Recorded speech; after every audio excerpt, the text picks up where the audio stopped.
5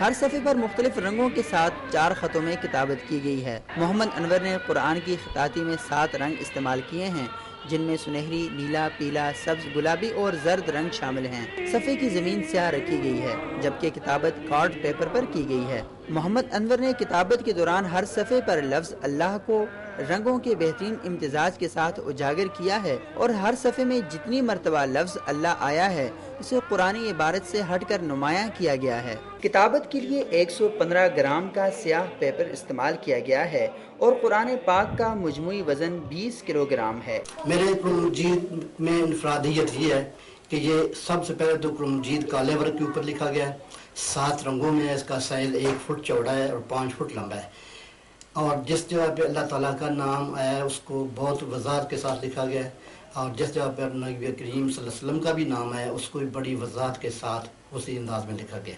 یہ اس قرآن مجید کی خوبی ہے۔ محمد انور کا کہنا ہے کہ اس نے قرآن کی تمام کتابت باوضو ہو کر کی اور اس میں اعراب کا خاص خیال رکھا۔ کتابت مکمل کرنے کے بعد اسے 6 مرتبہ پڑھا تاکہ کسی غلطی کا احتمال نہ رہے۔ محمد انور قرآنی خطاطی میں کئی انعام حاصل کر چکے ہیں اور انہوں نے اپنے نسخے کو مسجد نبوی کے لیے پیش کرنے کی خواہش کا اظہار کیا ہے۔ میں نے اس کام کو اپنی طرف سے مسجد نبوی کے لیے وقف کر رکھا ہے تاکہ میرا لکھا ہوا قرآن مجید مسجد نبوی کی زینت بنے اور وہاں پوری دنیا سے آئے ہوئے مسلمان اس کی زیارت کریں اور ان کے ذہن میں یہ بات ہو کہ یہ پاکستان کے ایک آدمی نے لکھ کر مسجد نبوی کو تحفہ بھیجا ہے۔ محمد انور کی خطاطی کے فن پاروں کی پنڈی آرٹس کونسل اور خانہ فرہنگ ایران میں نمائش بھی ہو چکی ہے۔ خطاطی میں مگن محمد انور کبھی کبھار اپنا قلم روک کر یہ بھی سوچتا ہے کہ معاشرے میں اس کے کام کو سراہا نہیں گیا۔ اس کا فن داد و تحسین کا طلبگار ہے۔ میرے اس قرآن مجید کے اور قرآن مجید کے فن پاروں کی نمائش راولپنڈی آرٹ کونسل میں ہوئی ہے، ایرانی سفارت خانوں میں ہوئی ہے۔ وہاں بڑے بڑے امیر سفیر آئے ہیں، وہاں امیر جان جمالی آئے ہیں، ایران کے سفیر صاحب آئے ہیں، اور یہ اس میرے فن کو پورے ایرانی سفارت خانوں نے پورے ایران میں دکھایا گیا ہے، لیکن کسی نے فن اور فنکار کی کوئی حوصلہ افزائی نہیں کی۔ مجھے شکوہ ہے کہ میرے پاس اتنے وسائل نہیں ہیں کہ میں اپنے فن کو اور زیادہ اونچا لے جاؤں۔ میری خواہش ہے کہ میرا فن اتنا اونچا جائے کہ پوری دنیا میں پاکستان کا نام ایک فخر کے ساتھ محسوس کیا جائے۔ پاکستان میں اہل فن کی کمی نہیں، لیکن اہل فن کو ہمیشہ پاکستان میں قدر شناسی کی کمی کا شکوہ رہتا ہے۔ بروال سے تعلق رکھنے والے محمد انور کی زبان پر بھی یہی شکوہ ہمیں سنائی دیا۔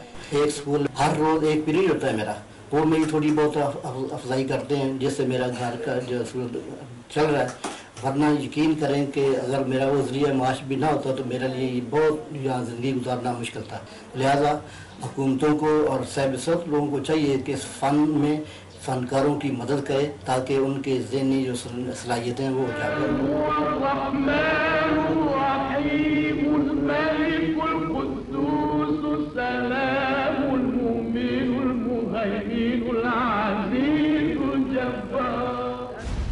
جناب اب ہمیں لینی ہے ایک چھوٹی سی بریک، لیکن بریک پہ جانے سے پہلے سنتے جائیں دھرتی کے مختلف علاقوں سے مختصر سی نیوز۔ تو ملتے ہیں بریک کے بعد۔